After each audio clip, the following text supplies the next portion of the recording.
Prologue.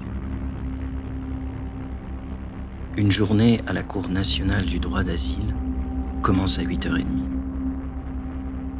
Tout le monde semble affairé. L'avocat et son client, les assesseurs, le président. Beaucoup d'attentes avant de débuter les séances. On attend un président et un assesseur. La secrétaire attend les requérants convoqués. Un rapporteur a quelques minutes de retard. Tout le monde finit par arriver et chacun prend sa place dans la salle d'audience qui peut débuter. On entend quelques bribes de conversation prononcées dans l'enceinte de la Cour nationale du droit d'asile et récoltées lors de l'enquête.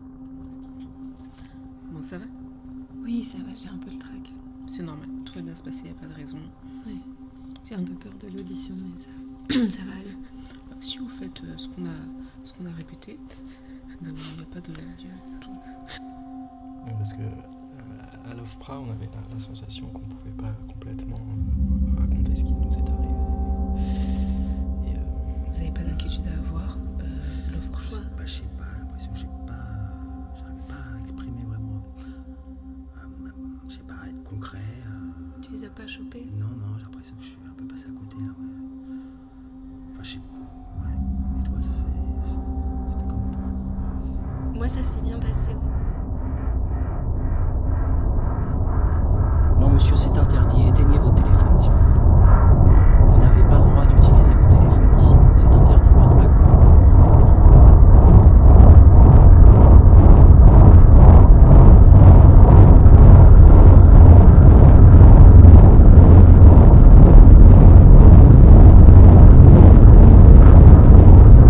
Au terme de l'article 1er alinéa 2 de la Convention de Genève du 28 juillet 1951 et du protocole signé à New York le 31 janvier 1967, doit être considérée comme réfugiée toute personne qui, craignant avec raison d'être persécutée du fait de sa race, de sa religion, de sa nationalité, de son appartenance à un certain groupe social ou de ses opinions politiques, se trouve hors du pays dont elle a la nationalité et qui ne peut, ou du fait de cette crainte ne veut, se réclamer de la protection de ce pays. Séquence 1. Exposition. Une femme seule prend la parole dans un espace intime. Une petite chambre isolée. Elle s'adresse au public et à un homme dont on comprend petit à petit qu'il est l'observateur. Il écoute avec une grande attention. Peut-être prend-il des notes.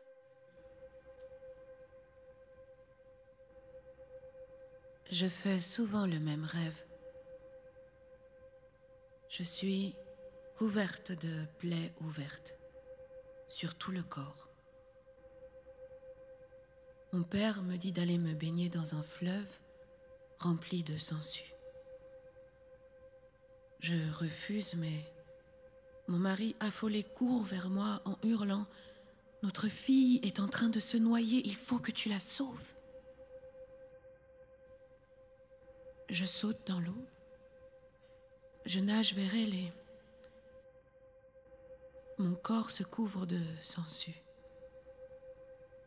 Ma fille se débat au loin. Je continue à nager pour la rejoindre, mais les sangsues s'agrippent à moi. J'ai de plus en plus de mal à avancer. Je plonge sous l'eau pour sauver ma fille. Une sangsue entre dans mon nez. Je la sens glisser lentement dans ma bouche. Petite, on m'avait raconté que si une sangsue pompait du sang trop longtemps dans la gorge, on pouvait mourir étouffé. Et je sens que je m'étouffe. J'essaie de la recracher, mais je manque d'air. La sangsue enfle. J'entends ma fille qui se noie. Et je perds pied. Je coule. Si vous préférez, on peut s'arrêter là.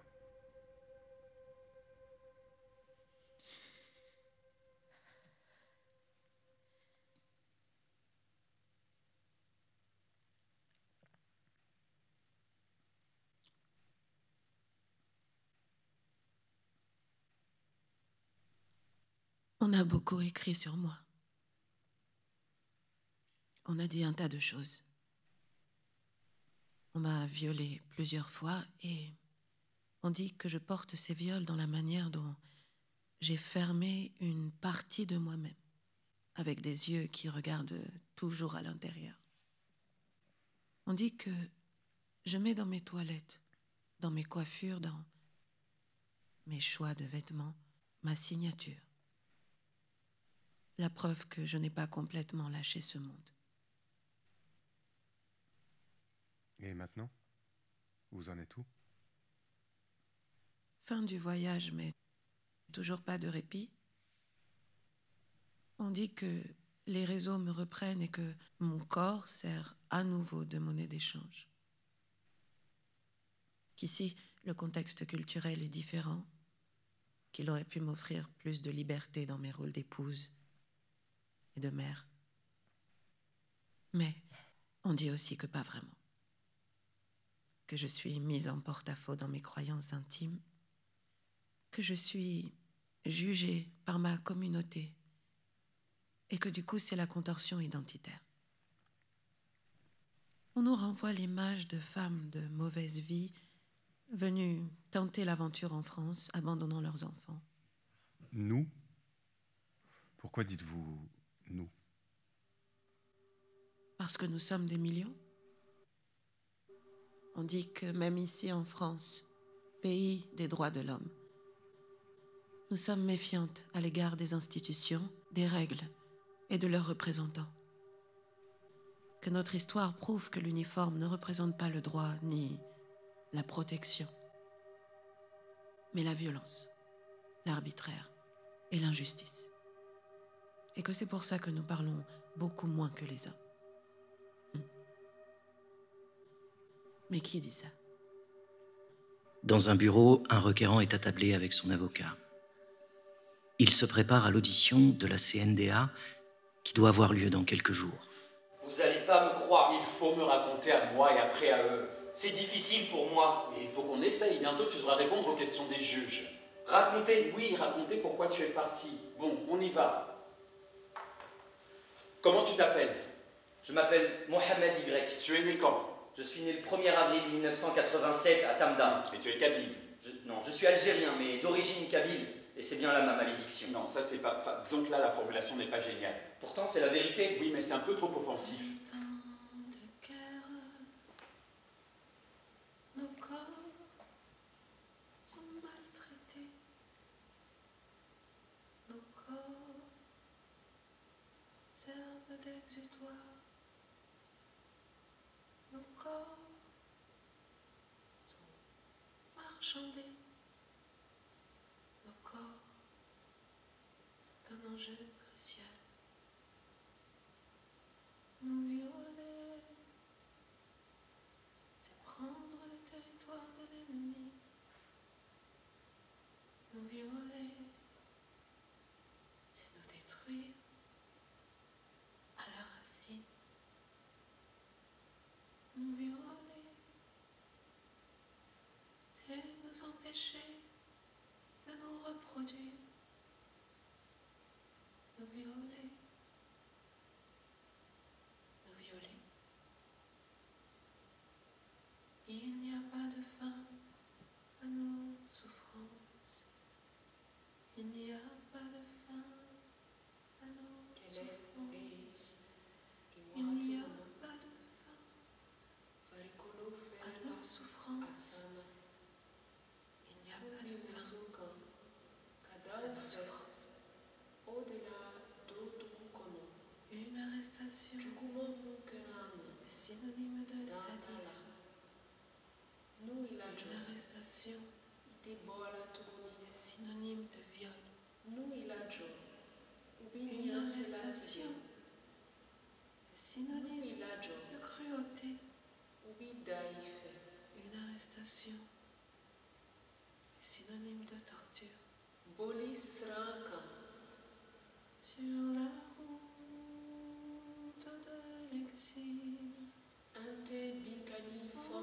dit plus violer une femme, mais arrêter une femme. La clé de ta demande, c'est ton origine kabyle. Et je suis d'accord avec toi, ça peut être un problème en Algérie. Mais là, tu dois montrer en quoi c'est un problème dans ton cas. Ça suffit pas de dire c'est une malédiction, tu comprends? Pas vraiment, non.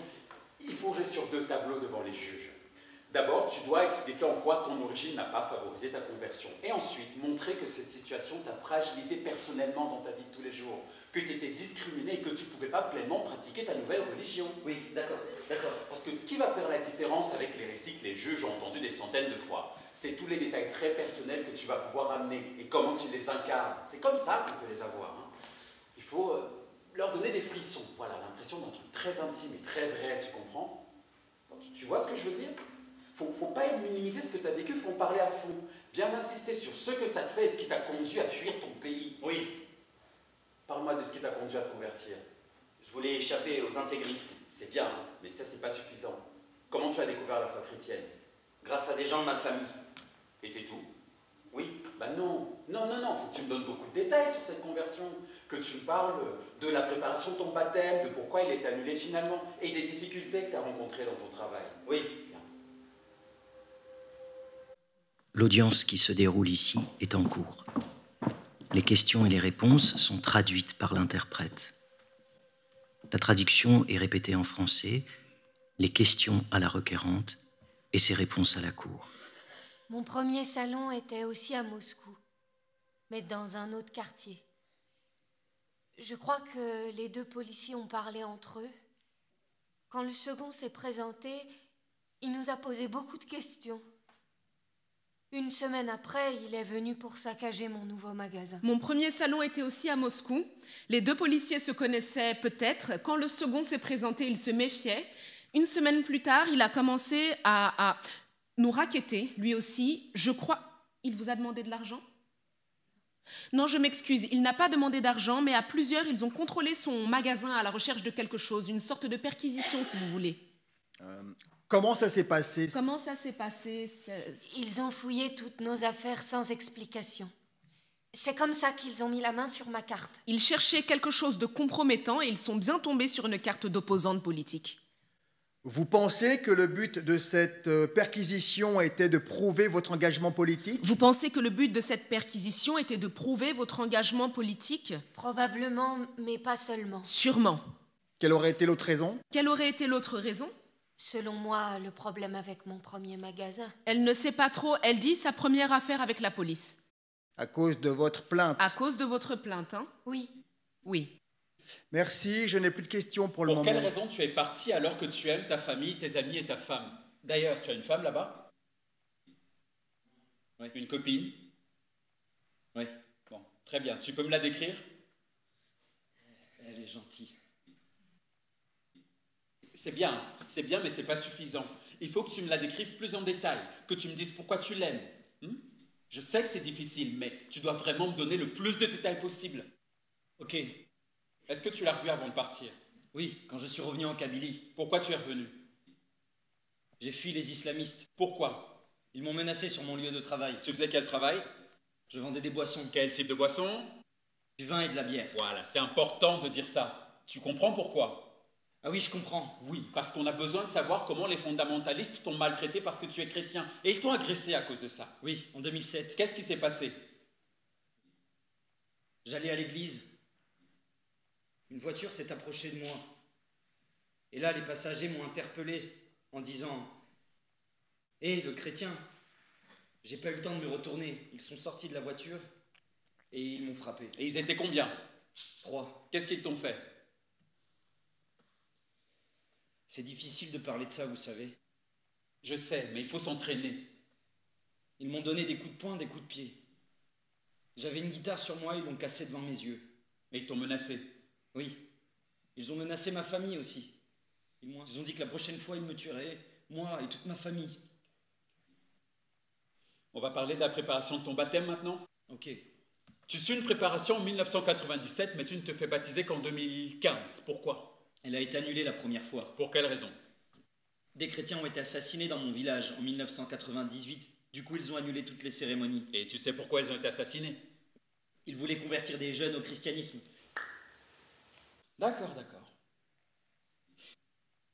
faudra aussi que tu précises ton rapport à la religion, parce que c'est pas très clair dans le rapport de l'OFPRA. Comment ça? Il faut que tu parles de ton chemin spirituel et des contenus des cultes qui t'ont particulièrement marqué. Oui, une dernière chose, tu vas venir avec des soutiens à l'audience? Des soutiens? Des amis. Ah, oui. Bon, si tu viens avec des femmes, faut pas qu'elles portent le voile. Pourquoi? Parce qu'en France, le voile c'est mal perçu et c'est relié à l'islam. Pour quelle raison avez-vous décidé d'appartenir au Yabloko? Parce que c'est un parti qui dénonce la corruption en Russie? Parce que vous espériez un soutien pour votre plainte?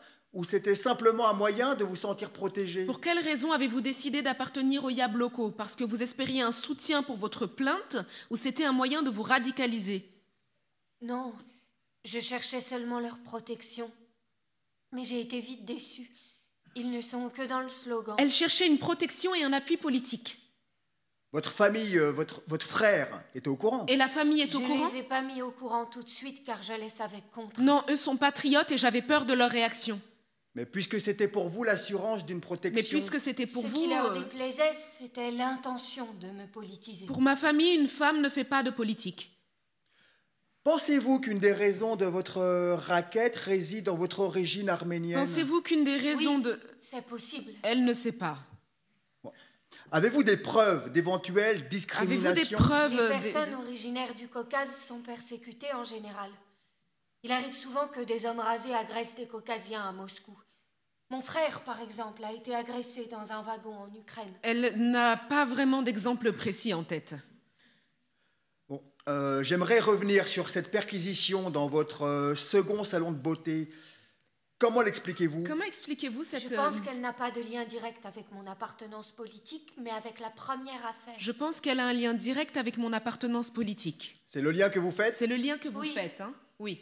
J'en ai fini avec les questions. Allez-y, maître.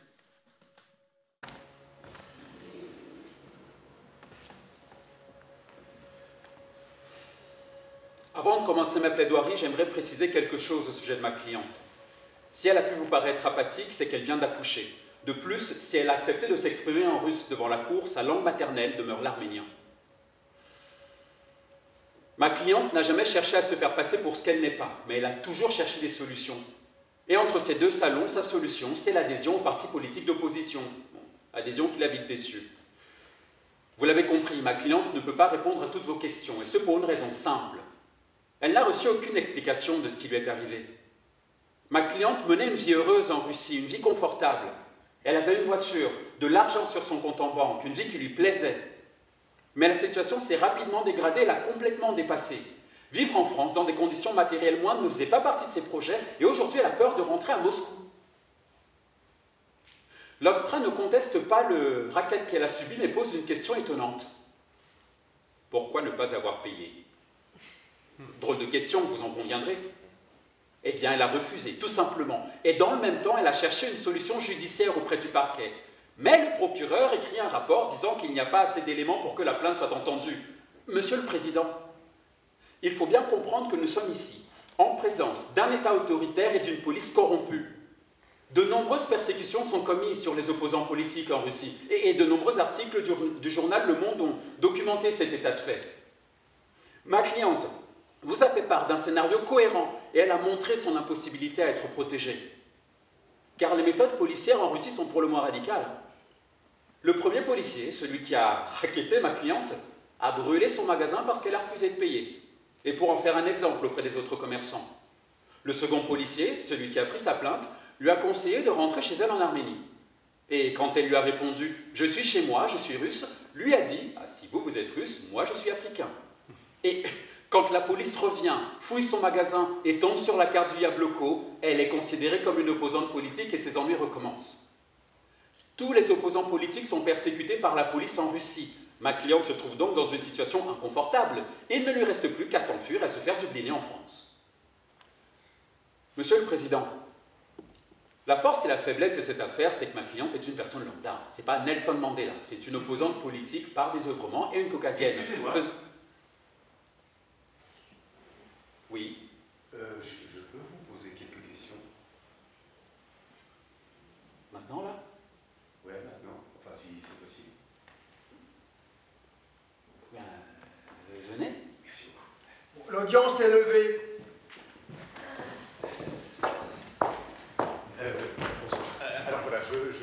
prépare un spectacle sur la Cour nationale du droit d'asile, et plus spécifiquement sur les relations entre les avocats, comme vous, et leurs patients, leurs clients. Mais pas seulement, enfin, je veux dire, ça peut évoluer. Oui, voilà.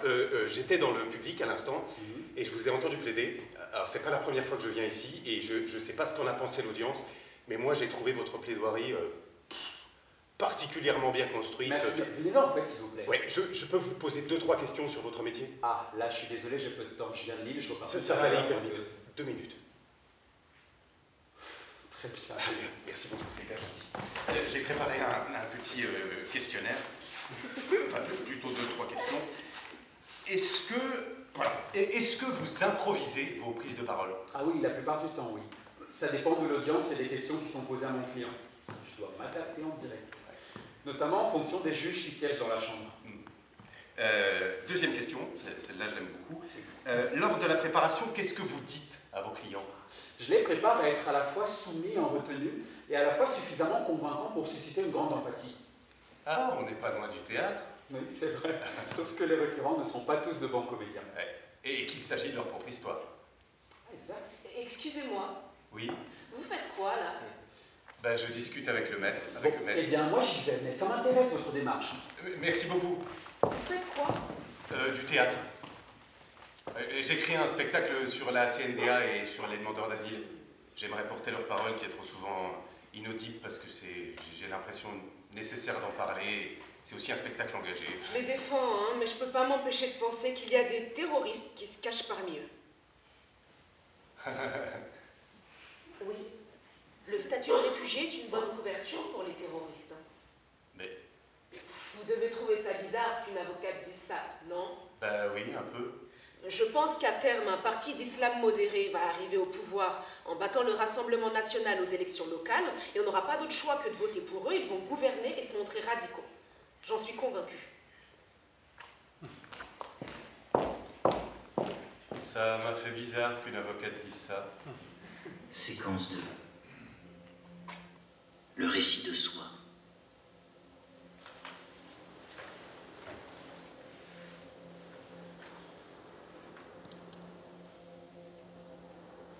Comment accueillir la détresse des autres?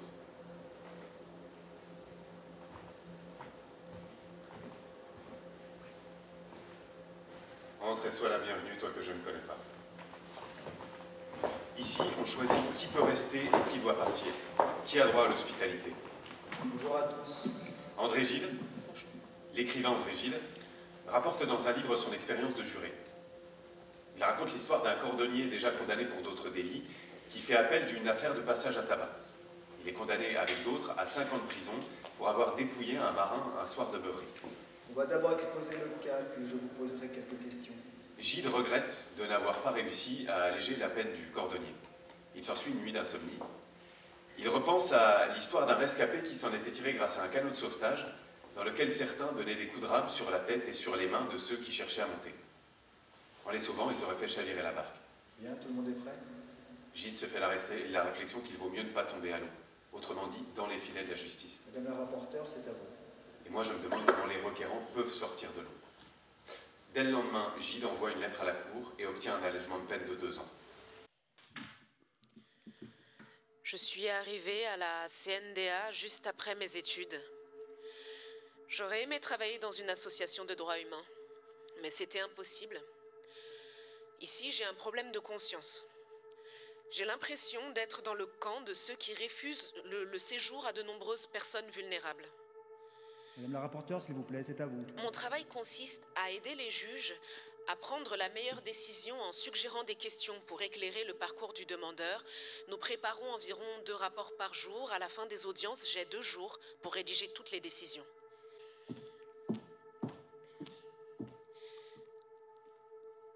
J'aimerais sauver le plus de personnes possible.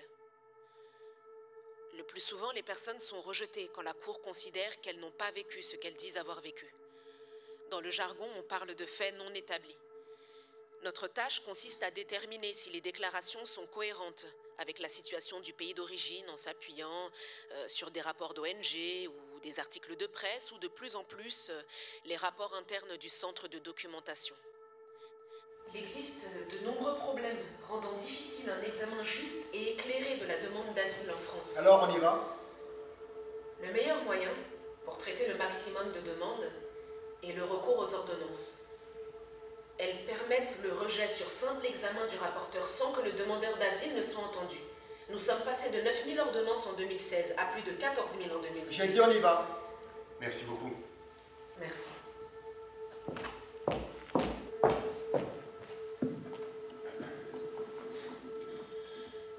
Nous sommes réunis pour le cas de Solange D, qui est partie de Guinée-Bissau après la persécution de sa fille suite au refus de lui faire subir une excision. La Cour devra déterminer si la situation de la fille de la requérante a entraîné un isolement des parents du reste de la communauté.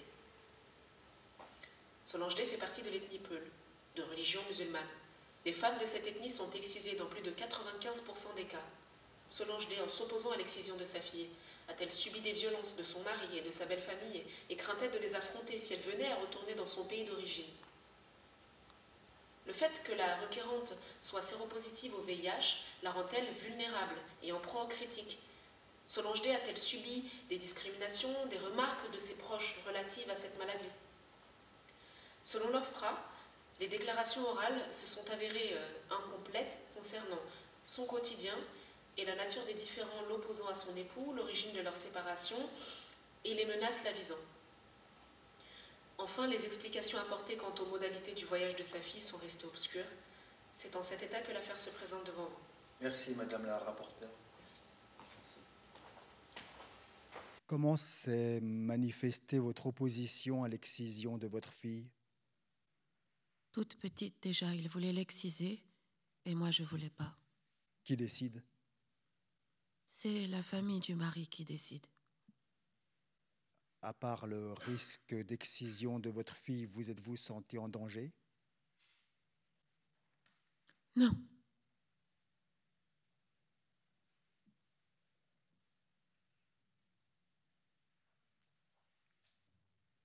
Solange D ne dit pas qu'elle a subi une grosse pression psychologique de son mari et des violences verbales de sa belle famille.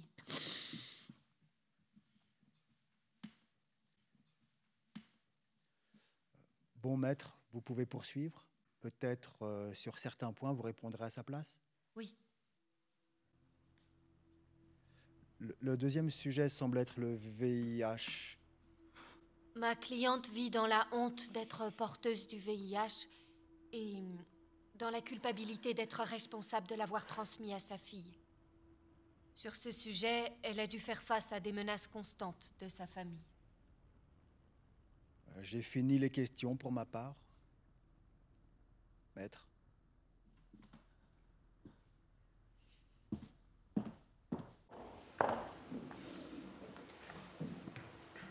Madame Solange D a protégé sa fille au péril de sa vie et de l'équilibre de son foyer.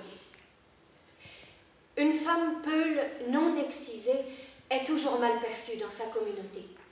Les non-excisés sont considérés comme solima, c'est-à-dire impurs, sales. L'excision est ce qui distingue une femme musulmane d'une femme non musulmane. Celles qui ne sont pas excisées ont un statut inférieur à celles qui le sont. Les femmes excisées ne ratent aucune occasion pour rappeler aux autres qu'elles ne sont pas accomplies. Les hommes musulmans préfèrent épouser des femmes excisées. Dans cette affaire, il ne faut pas oublier le risque qu'elle a pris et le danger que constitue la décision de partir, et les violences qu'elle subirait en cas de retour dans son pays d'origine. Les déclarations de Solange D sont particulièrement crédibles au regard du contexte actuel en Guinée-Bissau. Elle craint, à juste titre au sens de l'article 1er de la Convention de Genève, d'être persécutée en cas de retour dans son pays en raison de son appartenance au groupe social des parents de nationalité guinéenne et d'origine peule qui entendent soustraire leurs enfants à la pratique de l'excision. Concernant les menaces graves liées aux violences domestiques dont était victime la requérante, il ressort de nombreux rapports que la société bissau-guinéenne est profondément patriarcale et qu'en l'absence d'une loi interdisant spécifiquement les violences faites aux femmes, Les violences domestiques sont largement répandues, sans possibilité pour ces victimes de se réclamer de la protection des autorités. Aucune loi n'interdit les violences domestiques qui sont particulièrement répandues. Le gouvernement n'a entrepris aucune action pour contrer la pression sociale qui décourage les victimes de porter plainte contre les violences domestiques, les viols, les incestes et autres formes de violence. Selon le classement des États du monde par justification des violences conjugales, en 2014, 28,7% des hommes et 41,8% des femmes de Guinée-Bissau pensent qu'un mari est en droit de battre son épouse dans au moins l'un des cas suivants. Si elle brûle le repas, se dispute avec lui, sort sans le lui dire, néglige les enfants, refuse d'avoir des rapports sexuels. Je suis en train de lire un livre bouleversant. La voix de ceux qui crient. Il montre comment les audiences pourraient se passer. On y découvre de nombreux témoignages de réfugiés, de demandeurs d'asile, de migrants qui y livrent leurs traumatismes les plus intimes. Tout ce que ces hommes et ces femmes ne peuvent pas dire à la CNDA face à un juge et pris dans des codes juridiques hyper précis, trouvent dans ce livre le moyen d'exister. Quelque part, une écoute est possible.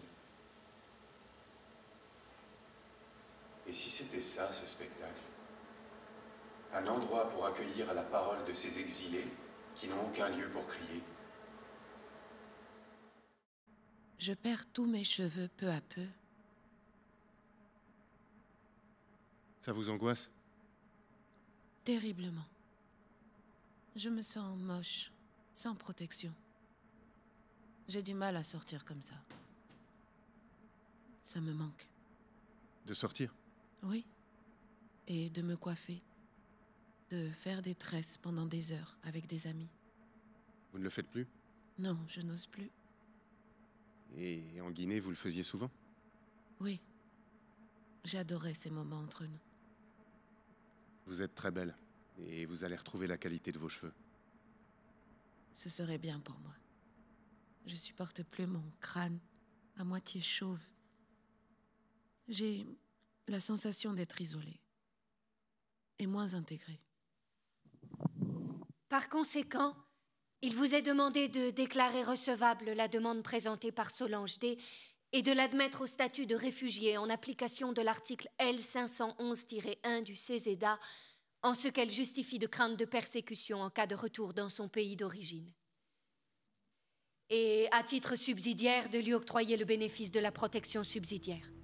Comment rendre la parole à ceux qui n'ont plus rien? Et quand ce qu'on peut dire n'est que perte, abandon et trauma? Dans quelle langue s'exprimer? Où sont ces oreilles amies qui pourraient donner un sens nouveau, bienveillant et réparateur à ce qui est arrivé? Comment se reconstruire? Séquence 3. Vulnérabilité. Fin d'audience, avant la plaidoirie de l'avocat. Un requérant pleure, on le voit tressauter sur son fauteuil et porter sa main au visage. Personne n'y prête attention. La juge jette des regards furtifs dans sa direction, mi-réprobateur, mi-gêné.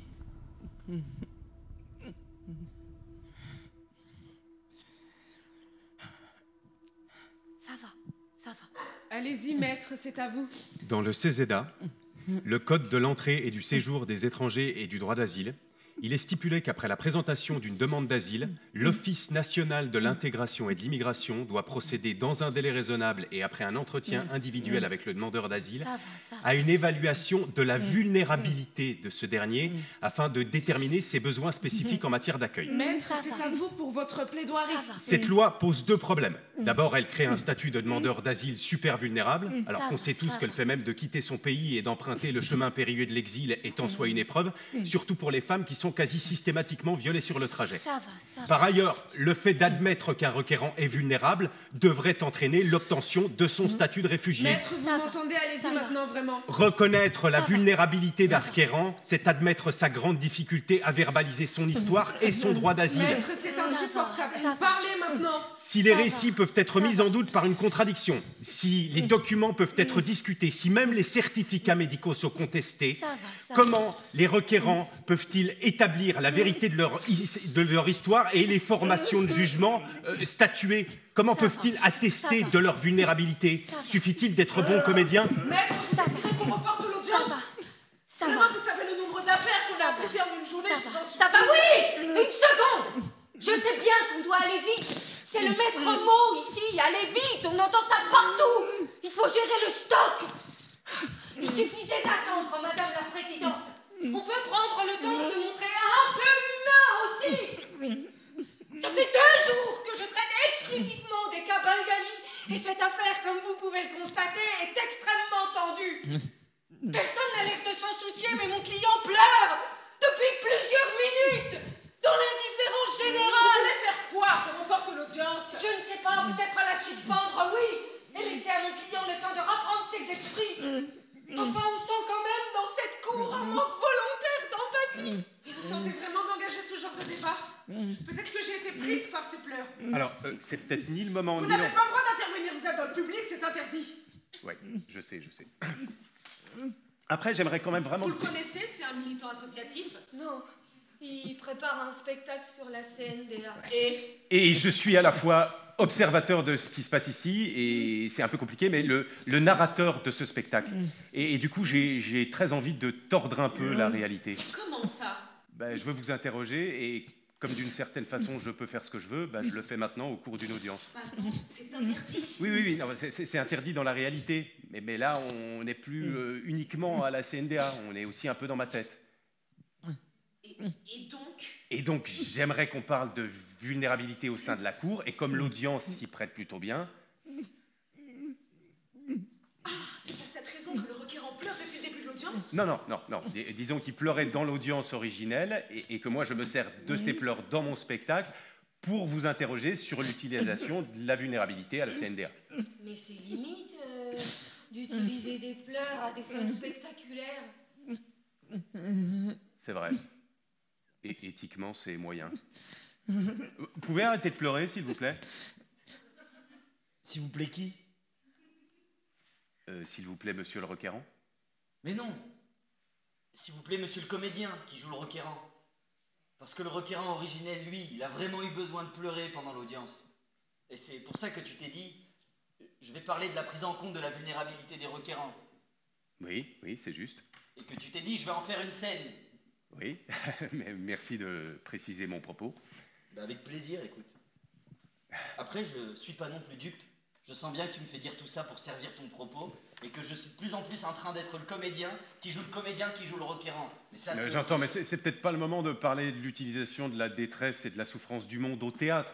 Peut-être qu'on pourrait revenir à la CNDA. Mais la CNDA est un théâtre. Sauf que pour les juges, mobiliser des sentiments dans les cas douloureux, ça c'est super ambigu et sacrément subjectif. Comment ça? Pour les juges, les vrais réfugiés sont ceux qui savent faire couler de vraies larmes. Cette priorité à l'émotion pénalise les requérants moins démonstratifs. Vous savez, c'est décevant les audiences. Des vrais persécutés, on n'en voit pas tous les jours. On n'a pas d'autre choix que de s'en remettre à notre appréciation de la souffrance des requérants. Mais c'est terrible de dire ça. Donc vous avouez ouvertement que c'est très subjectif cette histoire d'intime conviction. Comme si vous le saviez pas. On ne sait pas vraiment ce qui se passe lors des délibérations. Donc vous décidez bien d'après les performances des requérants. En quelque sorte.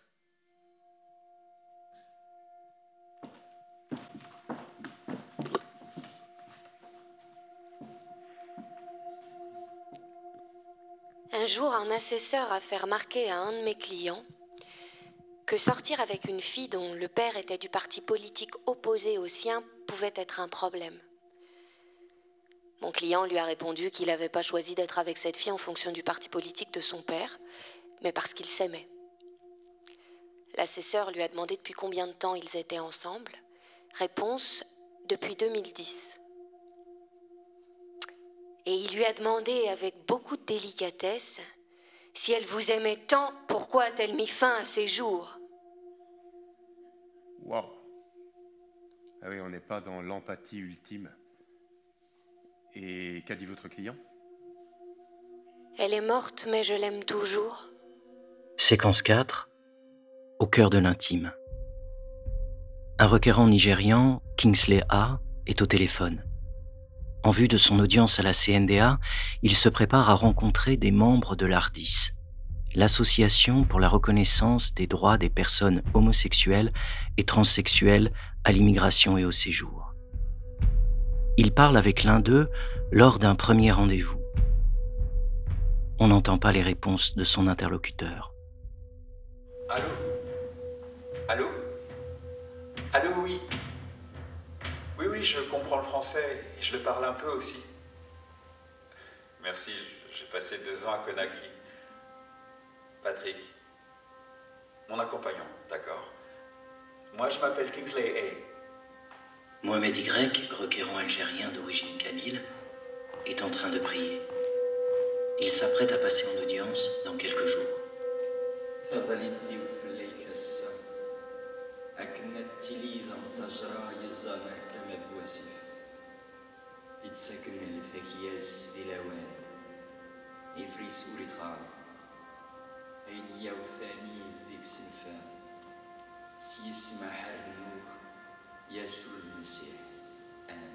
Bientôt. Oui, j'ai besoin d'une attestation. Je suis homosexuel.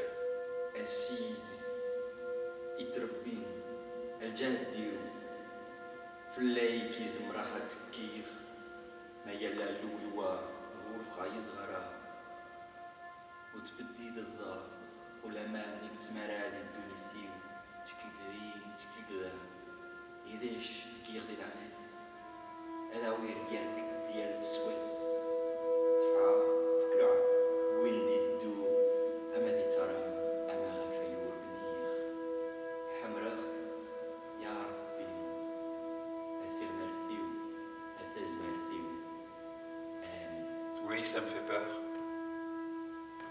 Oui, j'ai un compagnon ici. Oui, je sais, je suis fort, oui. Non, je l'ai rencontré ici. Pas vraiment. D'accord, je viens avec lui. La santé, je dors mal, je fais de mauvais rêves et je pense être jeune. Mon ami au pays.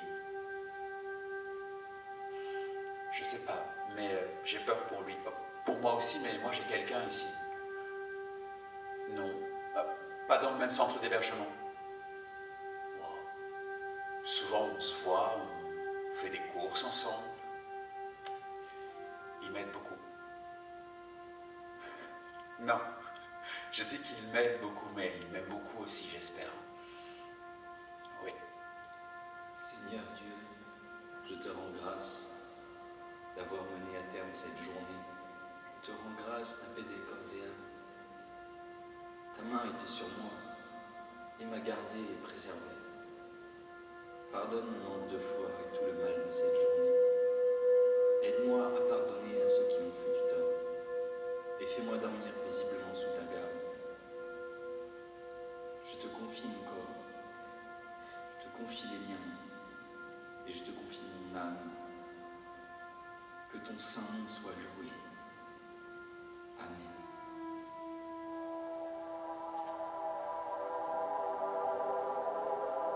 Séquence 5. Rendre visite.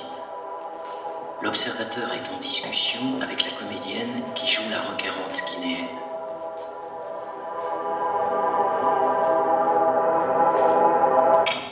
Oui, bien sûr, avec des migrants et aussi avec tous les protagonistes qui sont présents à la cour. Les avocats, les rapporteurs, les interprètes. Les juges? Les juges, c'est plus difficile, mais je suis sur une piste. Super. Ouais, le but, c'est vraiment de faire une sorte de sociographie des gens qui participent aux audiences.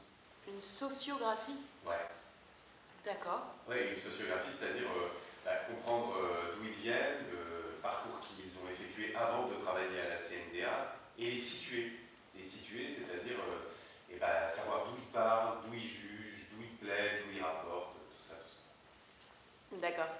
Le juge interroge le requérant comme s'il était un prévenu, comparaissant devant le tribunal correctionnel. Enfin, les explications apportées quant aux modalités de la découverte de son homosexualité sont restées obscures. C'est en cet état que l'affaire se présente devant vous. Bien. Alors, monsieur, par où commencer? So, how to start? Non, mais traduisez pas ça. C'est une expression. Je me mets en route. 2 secondes. Don't translate that. Mais ça suffit maintenant, vous le faites exprès?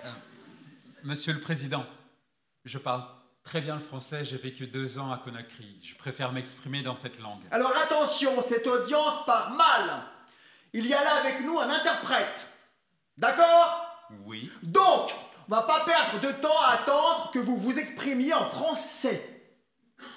Très bien. In English, please. Very well. Voilà. Et l'interprète maintenant, bah traduisez là. Très bien. Bon. On peut commencer Excusez-moi, je voudrais juste dire quand même que le rapport lu en début d'audience ne fait pas mention des documents adressés dans les délais de l'instruction, à savoir le certificat médical établi par le docteur D et l'attestation établie par l'ARDIS.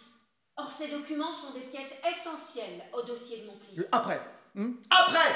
Non mais c'est exaspérant. L'audience a déjà pris beaucoup de retard. Vous étiez convoqué à 9h et il est 11h30. Donc on se calme. Et on fait les choses dans l'ordre. I was here at 9 a.m. Bon, vous voulez faire des déclarations ou bien répondre aux questions de la Cour? Do you want to make statements or answer questions from the court?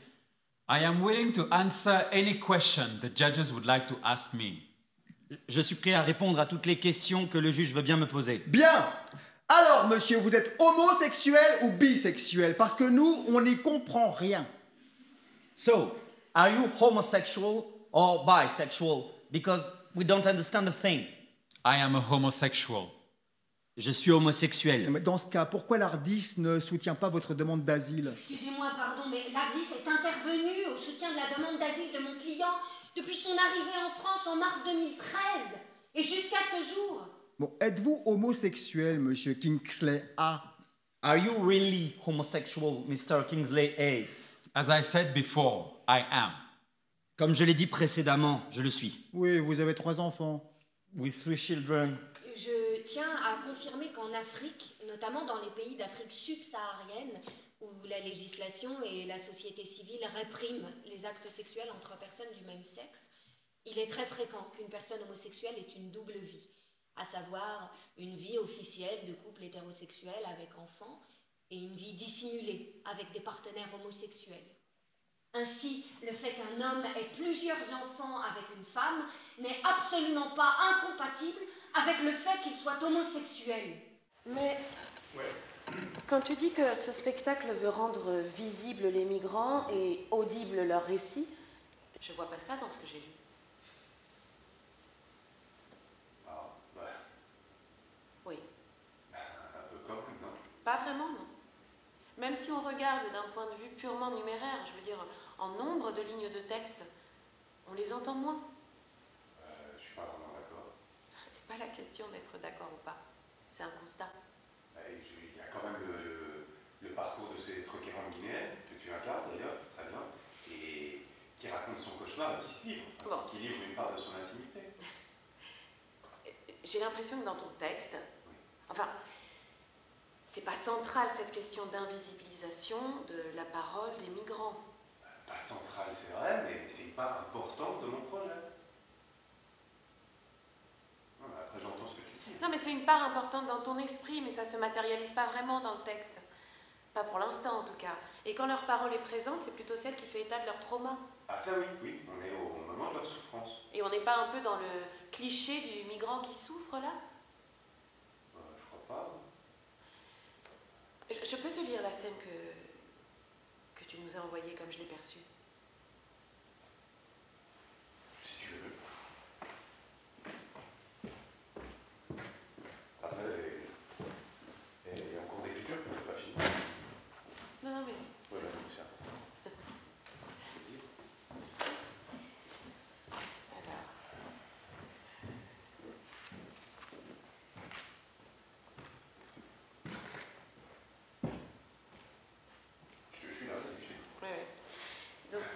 commence comme ça. Après cette enquête menée à la CNDA, je passe des vacances dans un gîte dans le sud de la France. Une des familles présentes s'occupe de scolariser et d'insérer dans la vie professionnelle un jeune Guinéen mineur isolé qui a obtenu son statut de réfugié. Dans une démarche de socialisation,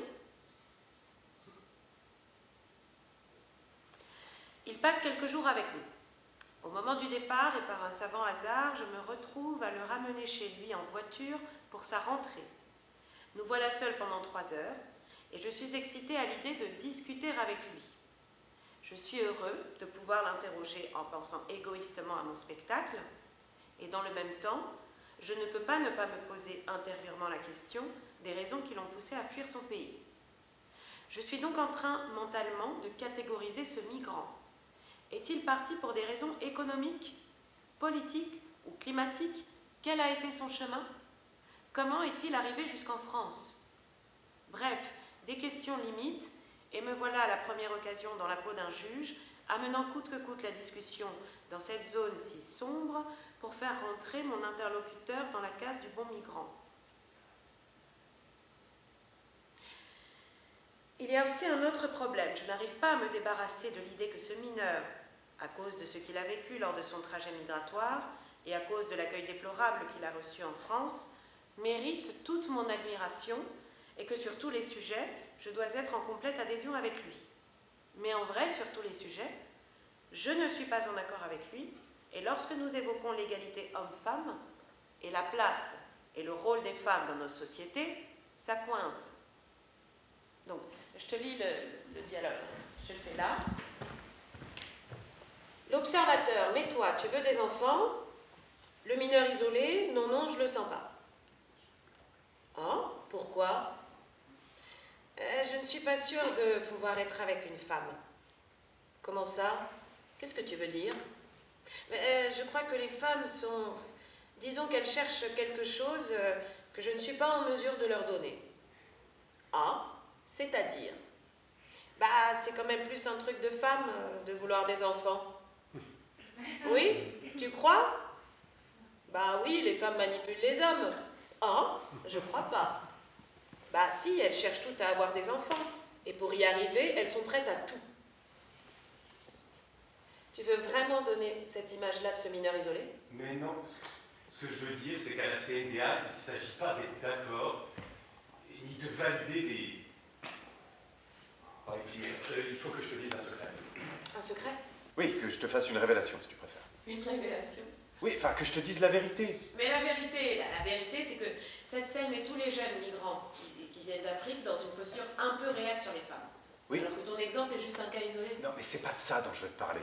Mais c'est bien ça que ça raconte. C'est pas moi qui ai écrit cette scène, ni ce texte. Je suis pas l'auteur de ce spectacle, rien de tout ça. C'est un peu facile de dire ça. Non, mais entends ce que je dis. J'écris aussi les textes, mais pas celui-là. Et puis pas comme ça, pas pour me donner bonne conscience. Mais quel intérêt, du coup? Quel intérêt? Comment ça? D'écrire une autofiction et de la faire jouer par un autre que soi. Je sais pas, faudra demander à l'auteur. J'imagine que c'est pour se protéger ou pour s'excuser de parler d'un sujet qui ne le concerne pas directement. Un problème de légitimité, quelque chose du genre.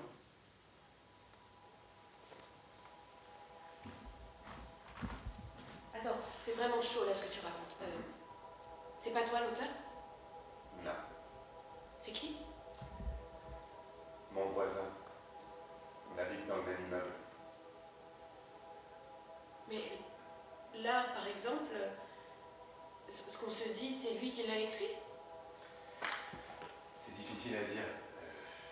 Disons que oui, c'est lui qui l'a écrit, mais ce sont mes paroles à la base, et les tiennes.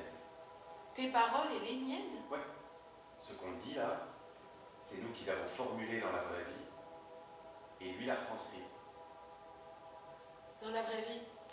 Ouais, dans la vraie vie. La vie réelle, celle qui n'est pas écrite. Afin de tester les connaissances gays de Kingsley A, le juge l'interroge sur ses lieux de sortie et de rencontre en France.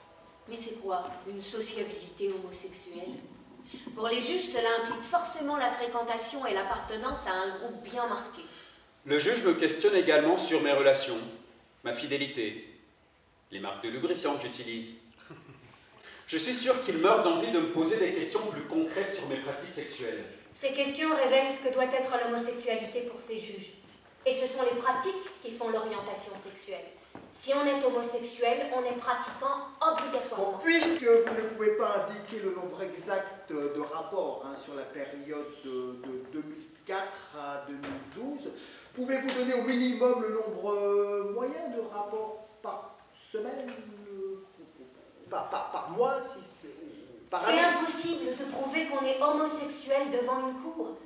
L'audience devient alors moins l'examen de la véracité des récits que l'évaluation de la sincérité du requérant. Ce sont donc les personnes qui sont soumises au jugement. Je suis homosexuel et je dois correspondre au stéréotype de l'homosexuel et à l'archétype du réfugié. Si je veux l'asile, je dois correspondre à cette construction idéale. Bon, vous avez une grande famille, hein, monsieur. Comment ça se fait qu'on ne se soit pas douté que vous êtes homosexuel? Est-ce qu'il y a des attributs apparents d'homosexualité? Est-ce que je dois les performer? Est-ce que je suis suffisamment féminin? Votre frère ne le savait pas. Et comment attester effectivement de mon homosexualité? À partir de la façon dont je m'habille, dont je bouge, ou dont je me comporte pendant l'audience? Le jugement repose finalement sur un stéréotype homosexuel occidental et bourgeois qui exclut tous ceux qui ne le performent pas dans les pratiques attendues ici. Dans vos écrits, vous dites que parfois on pouvait voir dans la rue, dans votre démarche, et effectivement, parfois il est possible de voir... Donc, comment se fait-il que votre famille ne savait pas? I don't know. Concernant votre premier amour, que vous avez fréquenté de l'âge de 13 ans à 25 ans, je suis quand même très étonné que vous ayez pu avoir des rapports sexuels avec celui-ci durant 12 années à Benin City, sans être inquiété. J'ai toujours expliqué n'avoir eu aucun rapport sexuel avant l'âge de 20 ans. Non, moi, c'est déjà, ça inscrit au dossier, mais c'est pas crédible. Séquence 6. Ouvrir une porte. L'observateur, une lettre à la main, entre en conversation avec son équipe de comédiennes et de comédiens au sujet du texte qui est en train de s'écrire. Alors, je viens de discuter avec l'auteur. Sans surprise à tes souhaits, il préfère rester dans l'ombre et il veut que je continue à jouer son rôle. Il m'a donné une lettre, il veut que je vous la lise. Alors, lettre à l'équipe de Fiction d'Asile.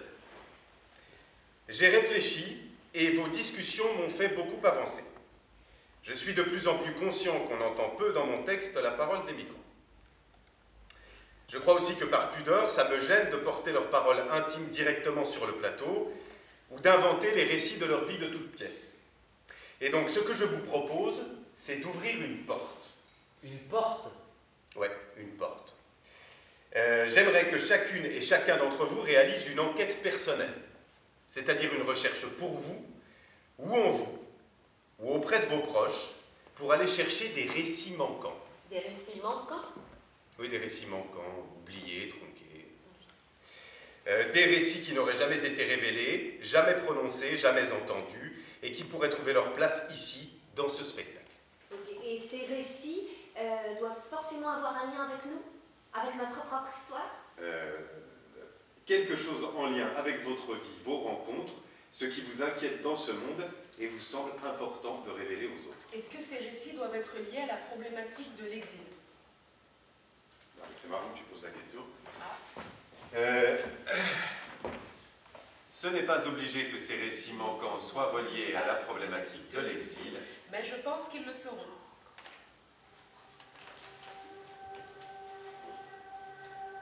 Séquence 7. Délibération. La formation de jugement procède, dans le secret de l'instruction, à la délibération du cas de Mohamed Y, converti au christianisme.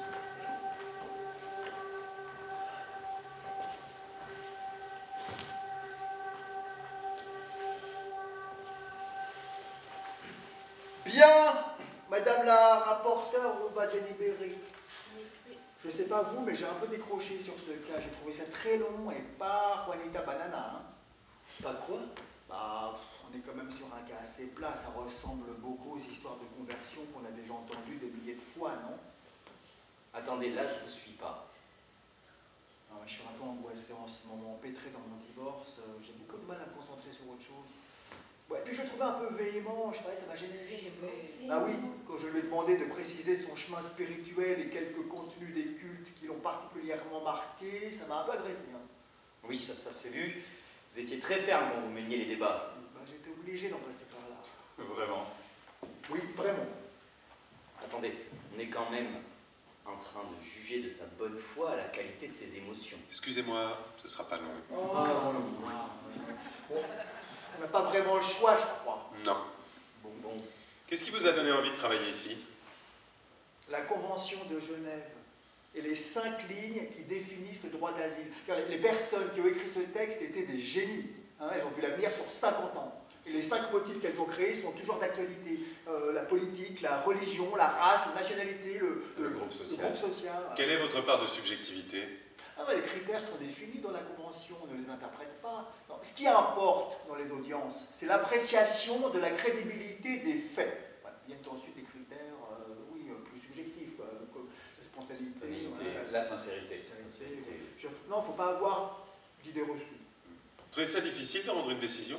Ah, je dirais pas cela. Qu'est-ce que vous diriez? Une juridiction est là pour appliquer le droit. Le fait qu'une situation soit dramatique ne signifie pas qu'elle rentre dans le cadre juridique de l'asile. Les gens viennent raconter leur vécu. Il y a des règles de crédibilité d'une demande d'asile qu'il faut mettre en balance avec le récit. Est-ce qu'il vous arrive de douter éventuellement? Oh, personnellement, ça n'arrive pas très souvent. Toi, peu. Lorsqu'on a tranché une question, si on s'applique à bien faire son travail, on ne peut pas avoir de regrets. Quel que soit le sens de la décision, d'ailleurs. On ne peut pas vivre sur des regrets. Moi, si je devais repenser toutes les nuits aux audiences de la veille, je deviendrais fou. Bon, c'est-à-dire, on commet sûrement des erreurs dans les deux sens. On rejette la demande de gens qui le méritent, on protège des personnes qui ne le méritent pas, et on rejette la demande de gens qui ne le méritent pas. Bref, la justice de l'asile, comme toute justice, est humaine. Que savez-vous du contexte du pays ou de la région dont il est question? Nous nous appuyons sur la base de données de la Cour. Ces rapports sont rédigés par qui et dans quel but? Par des personnes affiliées au ministère de l'Intérieur. Pourquoi? Parce que ça pose la question de leur connaissance du terrain et leur qualification pour enquêter sur des situations géopolitiques extrêmement complexes et mouvantes. Je vois pas de problème. Ah, vraiment? Oui, vraiment. On dit aussi que les juges sont informés de façon régulière de leurs statistiques de renvoi. Cette pression fait émerger des situations en décalage complet avec l'objectif d'humanité affiché par le gouvernement. Écoutez, je suis un peu gêné là, de la tournure de cet entretien et du caractère politique qu'il prend. Quelle est votre question finalement? Les juges de l'asile décident-ils sous pression politique? Non mais cher, ce serait un comble qu'un gouvernement fixe des objectifs à des juges. Il n'est pas imaginable qu'un pouvoir nous impose des quotas de protection ou de refus. Notre seule pression, c'est quoi? De tenir des délais de jugement. Hein? Si un endroit où les gens ont droit à un examen individuel de leur situation, c'est bien dans une cour de justice. Mais comment ça, bon? Non, je vous trouve un tout petit peu méprisant, là. Hein? Nous effectuons notre travail en toute indépendance. Personne ne peut interférer dans nos décisions de jugement. Permettez-moi d'en douter. Non, mais vous êtes incroyable, hein? Vous croyez quoi? Que vous pouvez vous permettre de nous donner des leçons?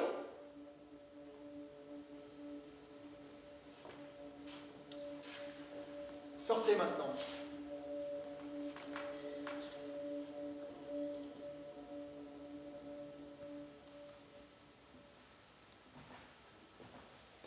Bien. On reprend. Madame la rapporteure, pouvez-vous nous dire votre proposition de délibéré? Oui. Bien. Très bien. Et donc? Considérant en premier lieu que si la liberté religieuse est garantie par la Constitution algérienne, d'autres textes tendent à en restreindre la portée concrète. Qu'ainsi la Constitution reconnaît l'islam comme religion d'État, et interdit aux institutions tout comportement non compatible avec la morale islamique, punissant entre autres l'apostasie et l'expression de la foi chrétienne en public. Que de même, la loi consacre l'existence d'une infraction pénale d'injure au prophète Mahomet et prévoit la possibilité de condamner à une amende, voire à une On peut aller peine. directement à la conclusion, s'il vous plaît. Et que par suite, il doit être regardé comme craignant avec raison, au sens des stipulations du 2e alinéa de l'article 1er de la Convention de Genève, d'être persécuté pour un motif confessionnel par des fondamentalistes religieux, sans pouvoir obtenir protection des autorités algériennes en cas de retour dans son pays. Il est fondé à se prévaloir de la qualité de réfugié, et la Cour reconnaît donc cette qualité au requérant Mohamed Y. Bien, très bien. C'est clair et argumenté. Qu'est-ce que vous rédigez vite quand même? Partons sur ça. Oui. Oui. Vous pensiez pas le contraire tout à l'heure? Bah non. Non, non, je suis pleinement d'accord avec la rapporteure.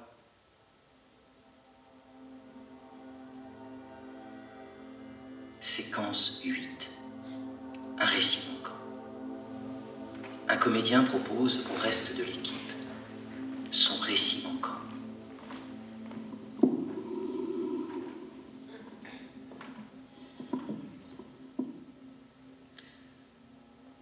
J'ai assisté, il y a quelques années, à la veillée de l'humanité à l'occasion des 70 ans de la Déclaration des droits de l'homme. C'était à Chaillot, je crois. Et c'est là que j'ai rencontré Hassan Mahamoud. Je me souviens que son histoire m'avait bouleversé.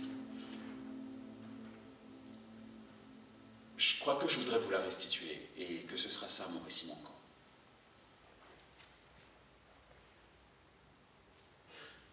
Je sens que l'histoire d'Hassan et cette lettre qu'il nous a lue ont quelque chose à voir avec cette porte qui a été ouverte.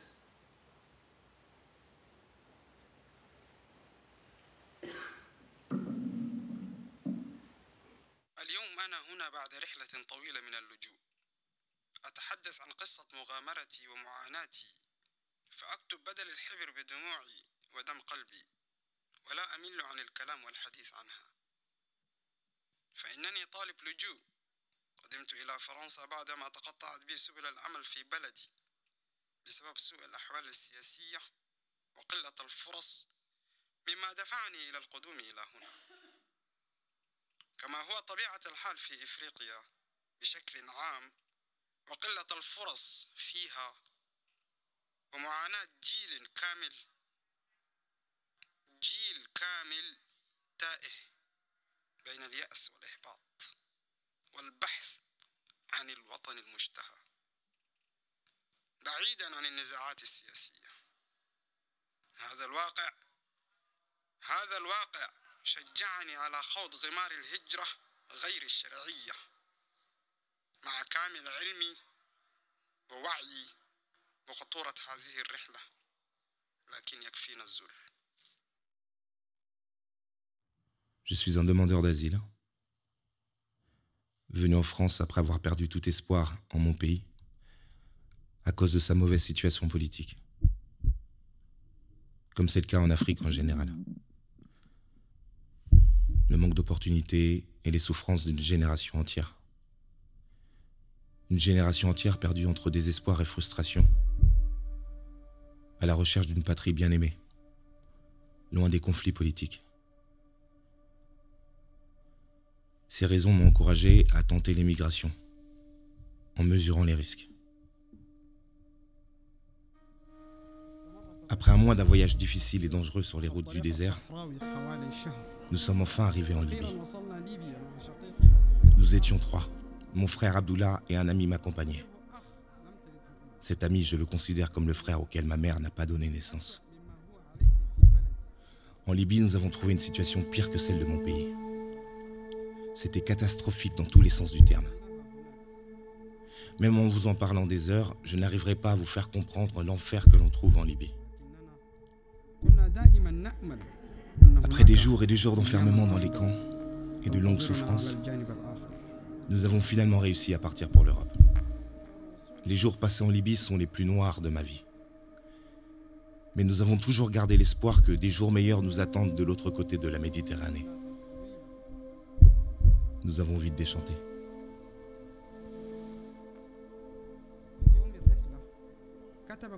Le jour du voyage, chacun de nous trois a écrit une lettre d'adieu au cas où il nous arriverait malheur au cours de la traversée. Nous avons échangé ces lettres. Vers 2 heures du matin, les passeurs nous ont emmenés vers la mer, où 4 pirogues de la mort nous attendaient sur le rivage. Nous avions été répartis au hasard, mon frère et moi dans une pirogue, mon ami dans une autre. Ces petits bateaux sont prévus pour 70 personnes. Nous étions le double sous la contrainte des passeurs. Après 4 heures de navigation, nous devions en principe arriver dans les eaux internationales où se trouvaient des navires humanitaires. Au début, nous nous sommes perdus vers la côte tunisienne. Puis, grâce au récepteur GPS, nous avons pris la bonne direction. Au fil des heures, les malheurs se sont enchaînés. Le récepteur GPS s'est déchargé. Le solde du téléphone satellite s'est épuisé. Nous l'avions utilisé pour appeler à plusieurs reprises les sauvetages qui tardaient à arriver. Le réservoir d'essence s'est retrouvé à sec. La pirogue a commencé à prendre l'eau. J'ai détesté le sel de cette nuit. J'ai bu assez d'eau de mer pour les millions à venir. Nous avons tous perdu espoir de survivre.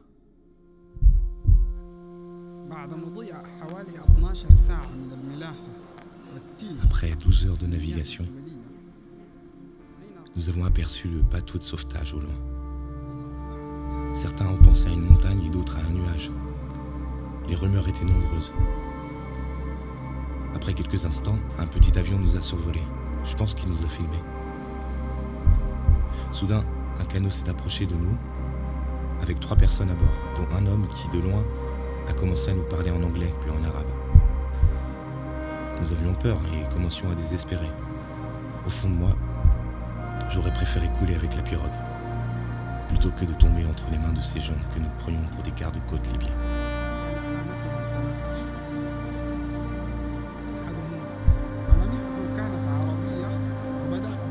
C'était des secouristes. Nous avons vu le drapeau de MSF sur le canot. Tout le monde a crié de joie. Nous avons repris espoir. Nous avions oublié que l'humanité existait encore.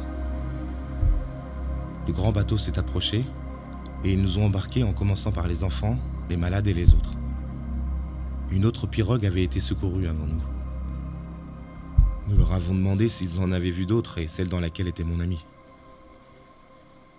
Ils nous ont répondu que les 2 autres pirogues avaient coulé sous leurs yeux et que sur 300 personnes, seules 8 avaient pu être sauvées.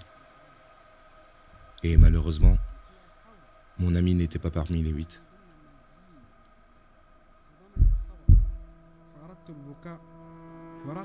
J'ai été choqué par la nouvelle. Je voulais pleurer, mais mes larmes n'ont pas coulé. Les horreurs que nous avons connues m'ont-elles rendu cruel et insensible. Quand nous avions fait l'échange de nos lettres d'adieu, entre nous 3, c'est moi qui avais pris la lettre de mon ami. Je l'ai ouverte.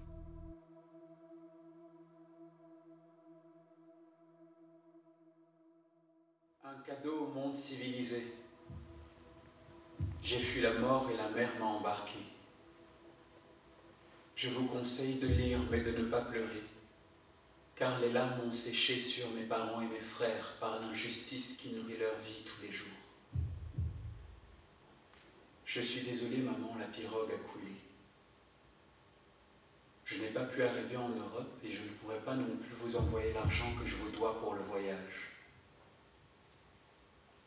Ne t'attriste pas, ma mère, si on ne retrouve pas mon corps. Quel bénéfice en tirerez-vous si ce n'est des coûts d'expédition, de sépulture et peu de réconfort? Je suis désolé, maman. À cause de la guerre, j'ai dû partir comme les autres, bien que mes rêves ne soient pas plus grands que ceux des autres. Comme vous le savez, mes rêves avaient pour vous la taille d'une boîte de médicaments. Je suis désolé, mon amour, parce que je t'ai construit une maison d'illusion. Une belle maison comme on en voit dans les films. Je suis désolé, mon frère, parce que je ne pourrais pas t'envoyer les 50 € mensuels que je t'avais promis pour te préparer à l'obtention de ton diplôme. Je suis désolé, ma sœur, parce que je ne vais pas t'envoyer de smartphone moderne et doté du Wi-Fi comme ceux de tes amis qui ont une situation plus confortable. Je suis désolé, ma belle maison en Europe, je ne pourrai pas accrocher mon manteau derrière la porte.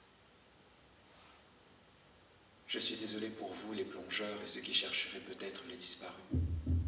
Je ne connais même pas le nom de la mer où je me suis noyé. Rassurez-vous, administration chargée de l'asile, rassurez-vous. Je ne serai pas pour vous un lourd fardeau. Merci à la mer qui nous a accueillis sans visa ni passeport. Merci aux poissons qui vont se partager nos chairs sans poser de questions sur nos religions ou nos engagements politiques. Merci aux chaînes d'actualité qui vont raconter l'histoire de notre mort pendant 5 minutes, toutes les heures, pendant 2 jours. Merci à vous aussi, Hassan et Abdullah, si vous survivez, parce que vous serez tristes lorsque vous apprendrez la nouvelle. Mais moi, je ne suis pas désolé, puisque j'ai coulé.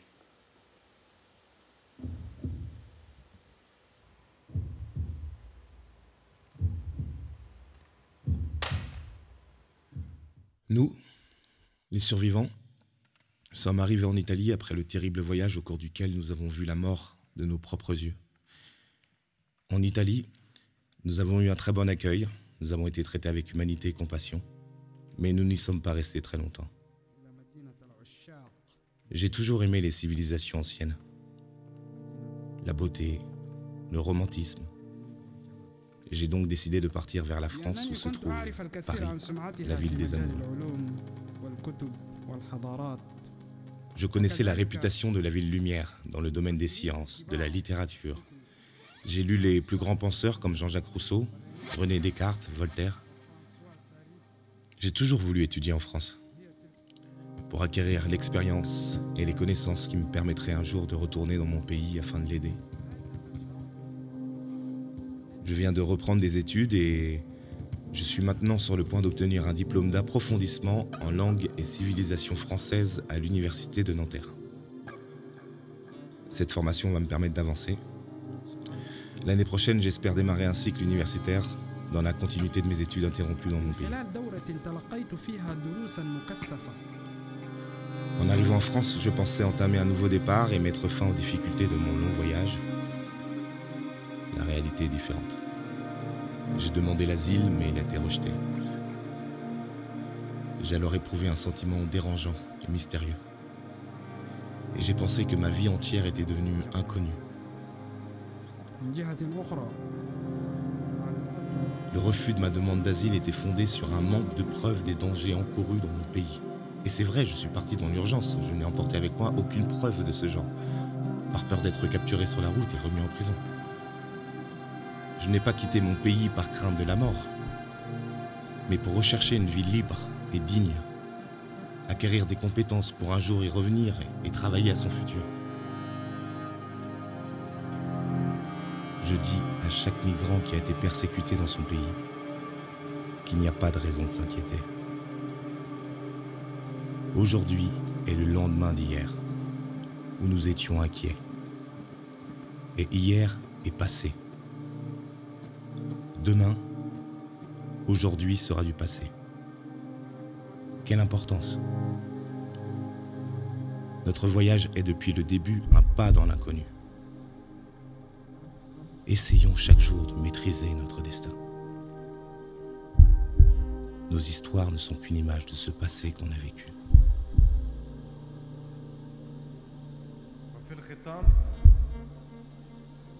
أقول لكل لاجئ مجتهد في بلاده لا داعي للقلق. ليس اليوم والغد الذي كنا قلقين عليه بالأمس، وسيصبح ماضيا. هل من الصواب أن نبيع الماضي لنشتري الغد؟ ونترك الغد ليد القدر ونحتفظ بالماضي الذي نملكه.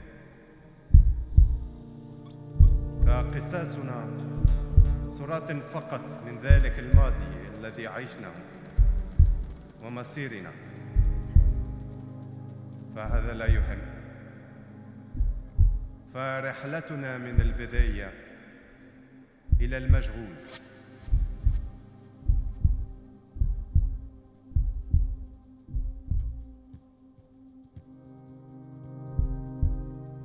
J'ai honte de parler de ça.